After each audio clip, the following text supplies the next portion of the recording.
કેમ છુપાવવું પડે ભાઈ? મારી તો અપડેટ હોય કે મારો ગઈકાલે આ કાર્યક્રમ છે, છતાંય તારે એડ્રેસ જોતું જ હોય તો ઇસ્કોન આંબલી રોડ ઉપર મારી ઓફિસ છે, આ મારું એડ્રેસ. ઓકે. બીજી વાત, પ્રશ્ન બીજો કે 200 લોકોને સાથે લઈને ફરે છે. 200 લોકો એટલે એક ગાડીમાં 4નું 5નું સીટિંગ હોય, તો 200 લોકોમાં કેટલી ગાડીઓ કમસે કમ મારે જોવે? આપ પણ જાણો છો. જેને જેને ડાયરા કર્યા આયોજકને પૂછો કે કેટલી ગાડીઓ લઈને આવું છું, એ બધા પ્રૂફ પુરાવા દેવાની જરૂર નથી. આ એકદમ ફેક્ટ વાત છે, ઉપજાવેલી વાત છે એની.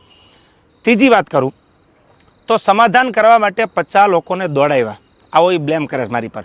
હું સમાધાન કરવા દોડાવું? તું એવડી મોટી કોઈ તોપ નથી તો હું સમાધાન કરવા માટે 50 લોકોને દોડતા. ઓથેન્ટિક પુરાવો કે તે જ્યારે આ બનાવ બન્યો 2 વર્ષ પહેલાં સોનબાઈ માના મંદિરે જ્યારે સમાધાન કરવાનું હતું ત્યારે પ્રવીણદાન ગઢવી એટલે કે મોગલ સેનાના પ્રમુખ, મને ફોન આવ્યો પેલો દીપકભાઈ કાઠીનો અમદાવાદ કે પ્રવીણદાનને કામ છે. પ્રવીણદાનને કોન્ફરન્સમાં લીધા અને મને પ્રવીણદાને કીધું કે કોઈ પણ રીતે આ મામલો પતાવવાનો છે, તમે પ્લીઝ. મેં કીધું કાંઈ વાંધો નહીં, તમે પ્લીઝ ન બોલો. ત્યાર પછી મને ફોન આવ્યો મઢડાથી દાદુભાઈનો. દાદુભાઈએ કીધું કે તમારે સોનબાઈ માના મંદિરે આવવાનું છે. એટલે મેં કીધું કે આવું ખરો પણ માફી નહીં માગું. તો દાદુભાઈએ કીધું કે માફી માંગવા બોલાવવાના નથી. આ વાત થયા પછી હું મઢડા સોનબાઈ માના મંદિરે રાજકોટથી જવા તૈયાર થયો.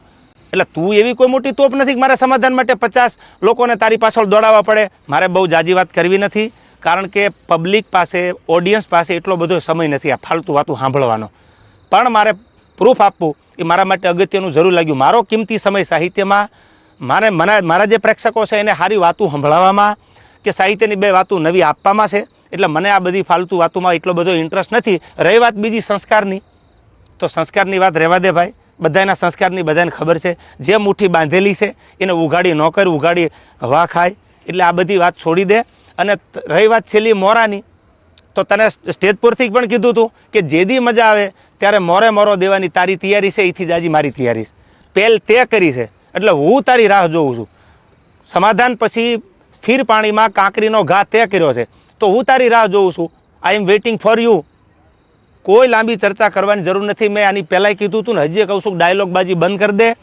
તારી રાહે રાહ છે, પહેલ તે કરી છે, મેં નથી કરી. તને જ્યારે મજા આવે ત્યારે મારી ઓફિસ છે ઇસ્કોન આંબલી રોડ ઉપર અમદાવાદ, તો ભલે. બાકી તને મારા બધા એડ્રેસ તારી સાથે જે બેસે છે એ મારી સાથે બેસે છે, એની બધી ખબર છે, પૂછી લેજો. ઓકે. રહી વાત બીજી મઢડાની કે જ્યારે સમાધાન મને દાદુભાઈ બોલાવ્યો એટલે મેં કીધું કે માના દરબારમાં માથી મોટું મારા માટે કોઈ હોય નહીં. મારા માટે જે કાંઈ છે, હું જેના ઉપર વિશ્વાસ અને શ્રદ્ધા રાખું છું એ સોનબાઈમાનું મંદિર છે. એટલે મેં માફી માંગી લીધી. નો ડાઉટ વાત પૂરી થઈ ગઈ. ત્યાર પછી એવું બોલ્યો કે સમાધાન પછી આ ભાઈએ ચાળા કર્યા છે.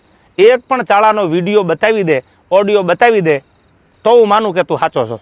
દૂધનું દૂધ અને પાણીનું પાણી, આ બધોય જવાબ સાંભળનારા 18 વરણે આપી દીધો છે. મને તો એટલું યાદ આવે કે સોનબાઈ માના સાનિધ્યમાં સમાધાન થયા પછી આ વસ્તુ જે બની ખોટી છે, જે કરવું હોય એ વેલકમ. જય માતાજી.